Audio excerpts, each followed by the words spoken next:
Pambato gikan Barangay Carmen napiling Mr. Cagayan de Oro 2024. Apan ang kompetisyon nahimong kontrobersyal. Human mikatag nga adunay usa ka kandidato nga gitagaan og 0 nga grado sa hurado sa mong pageant. Ani ang report.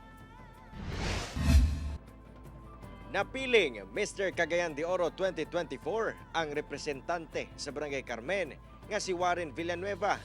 Giilasab isip Mr. CDO Asia Pacific si Mark Vincent Sampuang sa Barangay Puerto, Mr. CDO Tourism si Vladimir Mulawan III sa Barangay Bakasandig, Mr. CDO Globe si Sean Christopher Arnaez sa Barangay Kanituan, ug Mr. CDO Maharlika si Van Razel Dumaging sa Barangay Kauswagan.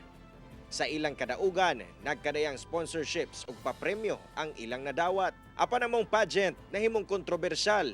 Human migawa sa social media ang dili daw patas nga paghatag og score sa judges. Sa mikatag nga judge tally, makita ang usa ka kandidato nga nakakuha og 0% sa 40% character criteria, butang nga gi-question sa katawhan.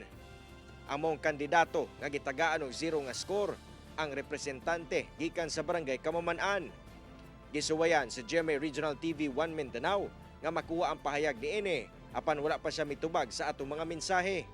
Hinoon sa iyang social media post, iyang gipadayag ang iyang pagpasalamat taliwala sa nahitabong issue sa iyang pag-apil sa mong pageant. Ginakuha pa sa GMA Regional TV 1 Mindanao ang reaksyon o eksplanasyon sa organizer sa mong pageant. Nakaabot na sa City Tourism Office sa Cagayan de Oro City ang mong insidente. Sumala kang OIC Tourism Officer Mark Kenneth Halapadan nga ilan ang gipatawag ang mga organizer. Sila man mismo nasubo o galing tinuod yod nga natagaan og maong grado ang kandidato.